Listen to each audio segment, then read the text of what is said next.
خداوند آپ کے ساتھ ہو، ہمارے لیے آج کی انجیل مقدس مطابق مقدس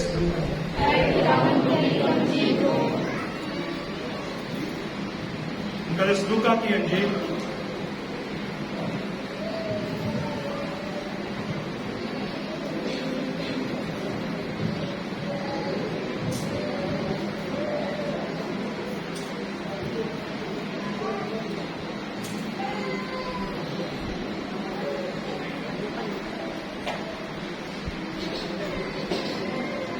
مقدس لوکا کی انجیل اس کا 12واں باب، اس کی 49 آیت سے 53 آیت تک۔ ایک دن یسوع نے اپنے شاگردوں سے کہا، میں زمین پر آگ بھڑکانے آیا ہوں، تو میں اور کیا چاہتا ہوں مگر یہ کہ وہ جل پڑے، پر مجھے ایک استباق سے مستبق ہونا ہے، تو میں کیسا تنگ ہوں جب تک کہ وہ ہو نہ لے۔ کیا تم گمان کرتے ہو کہ میں زمین پر صلح کرانے آیا ہوں؟ میں تم سے کہتا ہوں کہ نہیں، بلکہ جدائی کرانے،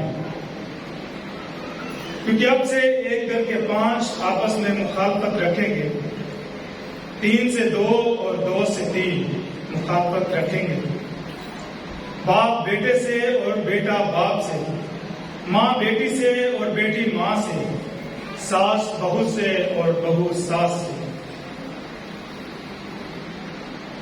یہاں تک آج کی انجیل مقدس کے وسیلہ سے ہم سب کی خطائیں معاف کی جائیں۔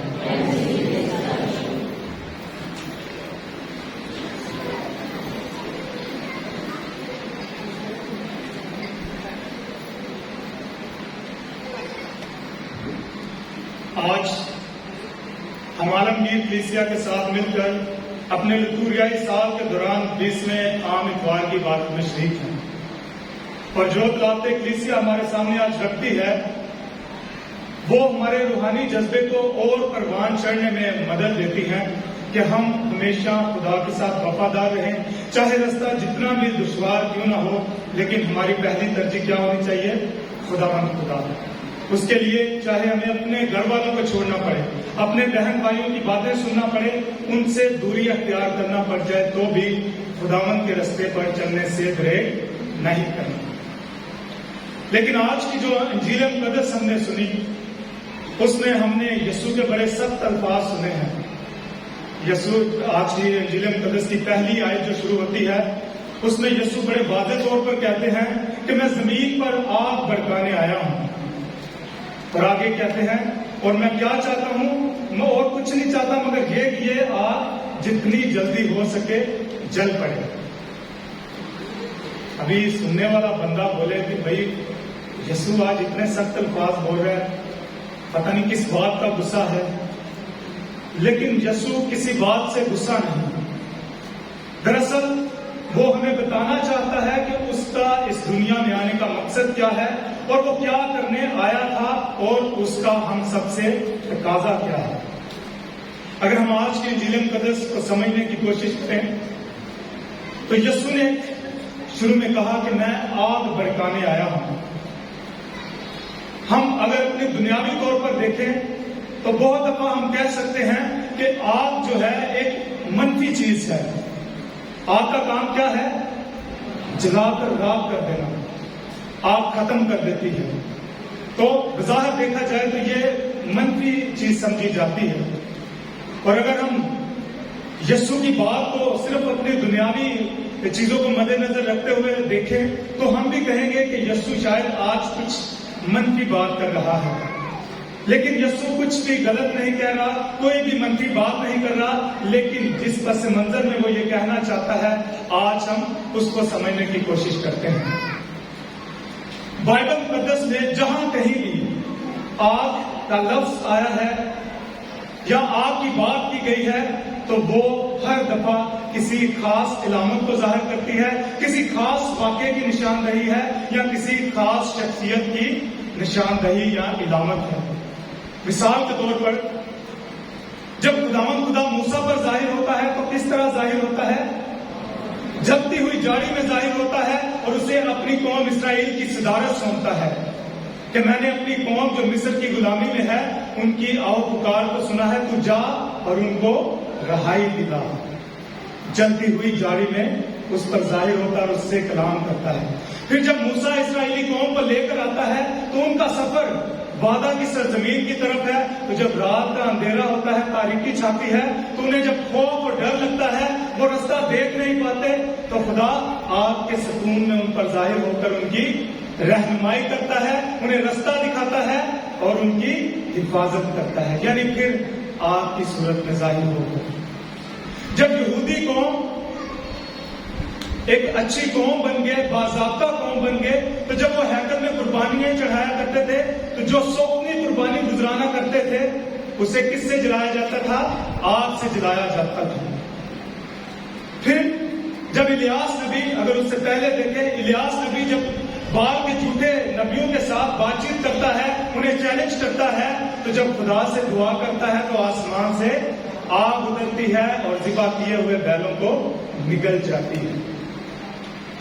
پھر جو ہیکل کا سب سے پاک ترین مقام تھا، جہاں پر پاک صندوق پڑا ہوا تھا، وہاں ہمیشہ خدا کا چراغ روشن رہتا تھا، یعنی آگ جل رہی ہوتی تھی جو خدا کی موجودگی کی علامت ہوا کرتی تھی۔ اس کے بعد جب ہم نئے عہد نامے میں دیکھیں تو جب رسول مقدسہ مریم کے ساتھ بالا خانے میں بند تھے تو آسمان سے جب روح القدس نازل ہوا تو آگ کے شعلے کی مانند زبانیں ان میں سے ہر کسی پر آ کر رکی، اور ایسی دلیری انہوں نے پائی کہ وہ سارے باہر نکل کر خدا کے کلام کی منادی کرتے ہیں، خدا یسوع مسیح کی منادی کرتے ہیں، اور وہ شعلہ جو آج سے 2022 سال پہلے جلا تھا، جو نازل ہوا تھا، اس کی تپش، اس کی آگ آج تک کلیسیا میں برقرار ہے، اور آج تک کلیسیا بڑھتی اور پھلتی چلی جا رہی ہے۔ تو آگ کس کی علامت ہے؟ خدا کی علامت ہے، اس کی موجودگی کی علامت ہے، اس کی طاقت کی علامت ہے، اس کی عدالت کی علامت ہے۔ اسی لیے اگر آج کی ہم نے پہلی تلاوت غور سے سنی ہے، کس نبی کے صحیفے سے آج کی پہلی تلاوت لی گئی؟ ارمیا نبی کے صحیفے سے آج کی پہلی تلاوت ہم نے سنی، اور ارمیا نبی پرانے عہد نامے کے جتنے بھی پیغمبر ہیں ان سب میں سے واحد نبی ہے جسے سب سے زیادہ تکلیف کا سامنا رہا، سب سے زیادہ اس کی مخالفت کی گئی، سب سے زیادہ اسے اذیت دی گئی، یہاں تک آج ہم جب سنتے ہیں تو آج بھی لوگ اتنی شدید مخالفت کرتے ہیں کہ اسے کنویں میں پھینک دیتے ہیں۔ پر جب وہ بات کرتا ہے تو کہتا ہے خدا کا کلام میرے لیے ننگ اور تمسخر کا باعث ہے، اور جب میں سوچتا ہوں کہ میں اب اس کے نام سے کلام نہیں کروں گا تو میرے دل میں گویا ایک آگ سی جلتی ہے جو میری ہڈیوں میں پوشیدہ ہے۔ یعنی اتنی مخالفت ہے، اتنی مشکلات ہیں، اتنی دشواری ہے، اتنی اذیت سہ رہا ہے، پھر بھی ایک اندر جو آگ خدا نے لگائی ہوئی ہے وہ اسے سکون سے بیٹھنے نہیں دیتی۔ مسلسل وہ خدا کے کلام کی منادی کرتا ہے، چاہے اس کے لیے اسے کچھ بھی سہنا پڑے۔ آج یسوع اس آگ کی بات کرتا ہے کہ میں وہ آگ بھڑکانے آیا ہوں اور چاہتا ہوں کہ جتنی جلدی ہو سکے وہ آگ جل اٹھے، تاکہ ہم میں سے ہر کوئی ارمیا نبی کی طرح، رسولوں کی طرح آگے بڑھ کر خداوند خدا کی گواہی دے، اس کے نام کا پرچار کرے۔ آج اس آگ کے لگائے جانے کی بات خداوند یسوع مسیح ہم سے کرتے ہیں۔ پھر جب آگے کی آیات ہم پڑھتے ہیں تو لکھا ہے، کیا تم گمان کرتے ہو کہ میں زمین پر صلح کروانے آیا ہوں؟ میں صلح کروانے نہیں بلکہ جدائی کرانے آیا ہوں۔ اور جب یہی الفاظ ہم متی کی انجیل میں پڑھے تو متی ان الفاظ کو کچھ یوں لکھتا ہے کہ میں زمین پر صلح کروانے نہیں یا امن قائم کرنے نہیں بلکہ تلوار چلانے آیا ہوں۔ تلوار کا کام کیا ہے؟ اگر ہم کسی کو تلوار سے ضرب لگائیں تو کیا ہوگا؟ کوئی بھی چیز جس پر تلوار چلائی گئی ہے وہ دو حصوں میں بٹ جائے گی۔ تو دوسرے الفاظ میں متی بھی یہی کہہ رہا ہے، آج لوکا نے بھی یہی بات رقم کی ہے کہ یسوع کیا کہہ رہا ہے، میں جدائی کرانے آیا ہوں، میں تلوار چلانے آیا ہوں۔ لیکن جب ان الفاظ کو ہم یسوع مسیح کے پہاڑی باز کے پیش نظر دیکھیں تو یہ الفاظ اور بھی ہمیں پریشان کر دیتے ہیں۔ یسوع پہاڑی باز کے وقت کیا کہتا ہے؟ مبارک ہے وہ لوگ جو صلح کرواتے ہیں۔ پھر اشعیا نبی اپنے صحیفے میں اس کو امن کا شہزادہ اور سلامتی کا رئیس کہتا ہے، تو آج وہ کہہ رہا ہے میں تلوار چلانے آیا ہوں، میں جدائی کرانے آیا ہوں. تو کس طرح ہم ان باتوں کو سمجھ سکتے ہیں؟ اس لیے جب ان باتوں کو ہم پڑھیں تو بندہ پریشان ہوتا ہے کہ یسوع کیا کہنا چاہتا ہے، اس کا مشن کیا ہے. ایک طرف وہ کہتا ہے میں سلامتی کا رئیس ہوں، امن کا شہزادہ ہوں، مبارک ہیں وہ لوگ جو صلح کرواتے ہیں، جو جوڑتے ہیں. آج وہ خود جدائی کی باتیں کرتا ہے، الگ کرنے کی باتیں کرتا ہے. تو یاد رکھیے، انجیل مقدس میں، نہ صرف انجیل مقدس میں، بائبل مقدس میں ہمیں مختلف انداز دیکھنے کو ملتے ہیں جب پیغمبر یا لکھاری جو ہیں خدا کی باتوں کو اپنی زبان سے ہم تک پہنچاتے ہیں. اور ان تمام طریقہ کاروں میں سے ایک طریقہ ایسا ہے کہ ہم دو متضاد باتوں کو یا دو متضاد حالتوں کو اس طرح بیان کرتے ہیں یا اپنی بات میں اس طرح پیش کرتے ہیں کہ سننے والے کو ہماری بات سمجھ آ جائے کہ ہم کس بات پر زیادہ جو ہے زور دے رہے ہیں، کس بات کو ہم زیادہ واضح کرنا چاہتے ہیں. آج جب لوکا یہ کہتا ہے کہ یسوع امن قائم کرنے نہیں بلکہ جدائی کرانے آیا ہے، متی کہتا ہے کہ وہ امن قائم کرنے نہیں بلکہ تلوار چلانے آیا ہے، تو یہ دونوں متضاد چیزیں ہیں. ایک طرف امن کی بات ہے، ایک طرف جدائی کی بات ہے، ایک طرف جوڑنے کی بات ہے، ایک طرف تلوار سے ضرب لگا کر جدا کرنے کی بات ہے. یعنی دو متضاد باتیں ایک ہی جملے میں لکھی گئی ہیں، پڑھی گئی ہیں. تو یہ ایک انداز ہے بات کرنے کا کہ کون سی بات زیادہ اہم ہے، یا لکھاری یا بولنے والا کس بات پر زیادہ زور دینا چاہتا ہے. مثال کے طور پر یسوع ایک انجیل مقدس میں ایک جگہ پر کہتے ہیں گیہوں کا دانہ جب تک زمین میں گر کر مر نہ جائے پھل نہیں لا سکتا. یعنی مرنا اور پھل لانا، یعنی اس سے زندگی پیدا نہیں ہو سکتی. دو متضاد باتیں ہیں جو یسوع ایک ہی بات میں کہتا ہے. یعنی گیہوں کا دانہ جب تک زمین میں مل کر مرتا نہیں، اس سے زندگی پیدا نہیں ہو سکتی، اس سے نیا پودا نہیں نکل سکتا. تو زندگی اور موت دو متضاد باتیں ہیں جو یسوع اپنی اس بات میں کہتا ہے. پھر ایک جگہ یسوع کہتا ہے اچھا درخت کبھی بھی برا پھل نہیں لا سکتا. پھر دو متضاد باتیں ایک ہی جملے میں ہیں، اچھا پھل، اچھا درخت اور برا پھل. پھر ایک جگہ یوحنا اپنی انجیل کے پہلے باب کی 5ویں آیت میں کہتا ہے نور تاریکی میں چمکتا ہے. نور کس میں چمکتا ہے؟ تاریکی میں. ایک ہی لائن ہے، ایک ہی جملہ ہے، لیکن دو متضاد باتیں کہ نور تاریکی میں چمکتا ہے. آج جو انجیل ہم نے سنی اس میں لوکا بھی دو متضاد باتوں کو اس ایک جملے میں پنہا کر کے ہمارے سامنے پیش کرتا ہے. کیوں کرتا ہے؟ اب اس بات کو سمجھنے کی ضرورت ہے. کیوں؟ خدا کی بادشاہ میں امن ہے، صلح ہے، سلامتی ہے، پیار، محبت ہے، وہاں ہر چیز جس کی ہمیں ضرورت ہے کثرت سے ہمیں ملے گی.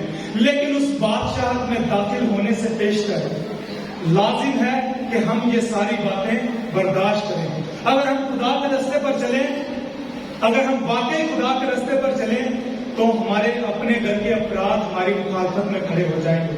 ہمارے اپنے بہن بھائی والدین ہمیں کہیں گے یہ پاگل ہے، یہ دیوانہ ہے. یہی آگ تمام پیغمبروں کی زندگی میں لگی، یہی آگ ارمیا نبی کی زندگی میں لگی ہوئی تھی، یہی آگ یسوع کی زندگی میں لگی ہوئی تھی. اس لیے وہ یہ آگ ہمیں بھی لگانا چاہتا ہے. اسی لیے جب بھی خدا یسوع مسیح کے پاک دل کی تصویر بنائی جاتی ہے تو اس کے دل پر کانٹوں کا تاج اور اس سے ایک آگ کا شعلہ نکلتا ہوا دکھائی دیتا ہے. کیوں؟ کیونکہ اس کے دل میں باپ کی محبت کی آگ لگی ہوئی ہے. وہ کسی چیز کی پرواہ نہیں کرتا، چاہے اسے صلیب پر لٹکا دو، چاہے اسے بار بار پکڑ کر عدالت میں لے جاؤ، لیکن جو آگ اس کے اندر لگی ہے وہ اس آگ کو لے کر چلے پھرتا ہے اور باپ کی مرضی کو پورا کرتا ہے. اور یہی آگ تمام مقدسین کی زندگی میں لگی ہوئی تھی. جب مقدس فرانسس و اسیسی کی زندگی میں یہ آگ لگ گئی اور اس نے اس آگ کو پہچان لیا تو وہ ایسے کام کرنے لگا کہ اس کا اپنا باپ، اس کے باپ کی اکیلی اولاد تھا، وہ خود مقدس فرانسس اکیلا بیٹا تھا تو لاڈلا تھا، لیکن جب وہ خدا کے راستے پر چلا تو اس کا اپنا باپ اس کے خلاف ہو گیا. اسے پکڑ کر لے گیا تو اس نے پوپ صاحب کے سامنے یہ بات سرعام کہی، اپنے کپڑے اتار پھینکے اور کہا آج سے میرا باپ پیٹر برنارڈونے نہیں بلکہ آسمانی باپ ہے. کیوں؟ کیونکہ اس کے دل میں یہ آگ لگ چکی تھی، مخالفت آ گئی، اس کا باپ اس کے رستے میں رکاوٹ بن گیا، اسے زنجیروں سے جکڑنے کی کوشش کی لیکن وہ باہر نکلا، اور آج تک جو کام اس نے کیا ہے اس کی روحانیت اتنی ہے کہ ہم آج تک اس کی روحانیت کے پھلوں سے سیر ہوتے ہیں۔ آج یسوع اس آگ کی بات کرتا ہے، اس مخالفت کی بات کرتا ہے، اس جدائی کی بات کرتا ہے کہ جب ہم اس کے رستوں پر چلیں گے تو لازمی ہے کہ بہت سارے لوگ ہمارے خلاف کھڑے ہوں، لیکن ہمیں اچھے شاگرد ہونے کا ثبوت دینا ہے اور وفاداری کے ساتھ چلنا ہے۔ غور طلب بات ہے کہ یسوع کہتا ہے کہ ایک ہی گھر کے افراد آپس میں ایک دوسرے کے خلاف ہو جائیں گے۔ یہاں واضح لفظ استعمال کیا گیا ہے کہ خاندان کے افراد آپس میں ایک دوسرے کے خلاف ہو جائیں گے، ایک دوسرے کی مخالفت کریں گے۔ اب یہودیوں کے کلچر میں کیا تھا کہ ان کے لیے ان کا خاندان ان کی سب سے پہلی ترجیح ہوا کرتی تھی، محبت بھی وہیں سے ملے گی اور وہیں پہ کرنی ہے، وفاداری بھی وہیں سے ملے گی اور وہیں پہ وفاداری کرنی ہے، اس سے بڑھ کر اور کچھ نہیں۔ لیکن آج جب یسوع یہ بات ہمارے سامنے پیش کرتا ہے کہ خاندان کے لوگ ہی ایک دوسرے کے خلاف ہوں گے، تو اس پرانے نوشن کو بھی ختم کرتا ہے کہ جب ہم خدا کے رستے پر چلیں گے تو بغاوت اپنے گھر سے ہی شروع ہوگی، مخالفت اپنے گھر سے ہی شروع ہوگی۔ تو اس بات سے گھبرانا نہیں بلکہ اس رستے پر چلتے جانا ہے۔ پھر یسوع کہتا ہے کہ 2 3 سے مخالفت رکھیں گے اور 3 2 سے مخالفت رکھیں گے، اور آخر میں کہتا ہے باپ بیٹے سے مخالفت رکھے گا، بیٹا باپ سے مخالفت رکھے گا، بیٹی ماں سے مخالفت رکھے گی، ماں بیٹی سے، بہو ساس سے اور ساس بہو سے۔ اب یہ جو ترتیب یسوع نے آج ان لوگوں کی یہاں پر بیان کی ہے وہ ترتیب بڑی دلچسپ ہے۔ ایک طرف یسوع بڑی عمر کے جو لوگ ہیں ان کی بات کر رہا ہے اور ایک طرف چھوٹی عمر کے لوگوں کی بات کر رہا ہے، یعنی باپ اور بیٹا، باپ بڑا ہے بیٹا چھوٹا ہے، عمر میں بھی بڑا ہے، رتبے میں بھی بڑا ہے اور عہدے میں بھی بڑا ہے۔ ایک طرف ماں اور بیٹی، ماں عمر میں بھی بڑی ہے، رتبے میں بھی بڑی ہے اور اس کا جو رشتہ ہے اس میں بھی بڑی ہے۔ ایک طرف ساس اور بہو کی بات ہے، ساس رتبے میں بھی بڑی ہے، تعلق میں بھی بڑی ہے، اس کی عمر میں بھی وہ بڑی ہے۔ یعنی ہر دفعہ، ہر مثال میں، ہر تعلق میں بڑے کے مد مقابل کون ہے؟ چھوٹا۔ بوڑھے کے مد مقابل کون ہے؟ نوجوان۔ لیکن اس جوانی اور بڑھاپے کی بات کو ہم نے اس طرح نہیں سمجھنا کہ یہ شاید جسمانی بڑھاپے کی بات ہو رہی ہے یا جسمانی نوجوانی کی بات ہو رہی ہے، بلکہ یہ جو جوانی اور بڑھاپے کی بات ہو رہی ہے یہ روحانی بڑھاپے اور روحانی جوانی کی بات ہو رہی ہے۔ ہم میں سے بہت سارے لوگ ہیں جو شاید عمر میں ہم سے بہت بڑے ہیں، بوڑھے ہو چکے ہیں، لیکن وہ روحانیت میں اور خدا کے کلام پر عمل کرنے میں ہماری نسبت بہت زیادہ جوان اور بہت مضبوط ہیں۔ اور بہت سارے کچھ ایسے افراد بھی ہیں جن کے پاس زندگی کا بہت بڑا تجربہ ہے، جنہوں نے عمر گزار دی ہے، لیکن وہ روحانیت میں اتنے مضبوط نہیں شاید جتنے کبھی کبھی ہمارے بچے یا ہمارے نوجوان روحانیت میں مضبوط ہوتے ہیں۔ آج یسوع اس جوانی اور بڑھاپے کی بات کر رہا ہے۔ یہ جسمانی بڑھاپا نہیں بلکہ یا جسمانی جوانی نہیں، جسمانی بڑھاپا نہیں بلکہ روحانی جوانی اور روحانی بڑھاپا ہے۔ آج ہمیں یہ بات دیکھنے کی ضرورت ہے کہ میں اپنی روحانی جو میری زندگی ہے اس میں کس عمر میں پہنچا ہوں یا پہنچی ہوں، میں جوان ہوں یا بوڑھا ہو چکا ہوں یا بوڑھی ہو چکی ہوں۔ آج جس آگ کی بات کی گئی، جس جدائی کی بات کی گئی، جس تلوار کی بات کی گئی، وہ تلوار یہی ہے کہ ہم خود کو دیکھیں کہ ہم کہاں پر کھڑے ہیں۔ اگر اس رستے پر چلتے ہوئے چاہے کوئی جتنا بھی عزیز ہے اس سے بھی پیچھے ہٹنا پڑے تو بھی ہٹنا آج ہم سے تقاضا کیا جا رہا ہے کہ ہمیں ہٹنا ہے۔ ایک جگہ یاد رکھیے، ایک جگہ یسوع کہتا ہے کہ جو بھی میری خاطر اپنے عزیزوں سے کینہ رکھے وہ اپنی زندگی کو بچاتا ہے۔ تو کینہ رکھنا یہی ہے کہ ہم خدا کے لیے کسی بھی چیز سے دریغ نہ کریں، چاہے وہ ہماری اپنی جان ہو، چاہے وہ ہمارے اپنے رشتہ دار ہوں، چاہے وہ ہمارے اپنے بہن بھائی اور والدین ہوں۔ تو آئیں آج خداوند سے یہ فضل مانگے کہ خداوند ہمیں روحانی جوانی عطا کرے تاکہ ہم اس کے کمال پر، اس کے کلام پر عمل کرتے ہوئے اس کے سچے شاگرد ہونے کے گواہ ٹھہریں۔ اور جب یہ آگ واقعی ہم اپنے دلوں میں، اپنے جسم میں محسوس کریں گے تو ارمیا نبی کی طرح یہ کہنے کے قابل ہوں گے کہ میں خدا کا کلام، خدا کے رستے میرے لیے تمسکر اور ننگ کا باعث ہے، لیکن میرے اندر سے، میرے دل سے ایک آگ اٹھتی ہے جو میری ہڈیوں میں پوشیدہ ہے، اور پھر میں اس کا کلام کرنے سے باز نہیں رہ پاتا۔ یعنی میں پھر چاہے جتنی بھی تنگی ہے، تکلیف آئے، میں اس کے کلام کی منادی کرتا ہوں۔ آج خدا سے فضل مانگے، خدا ہمیں یہ فضل عطا کرے کہ ہم بھی اس آگ کو اپنے دل میں بڑھائے رکھیں، جلائے رکھیں اور روحانی جوانی میں اور آگے بڑھتے چلیں۔ خدا ہمیں ایسا کرنے کا فضل عطا کرے۔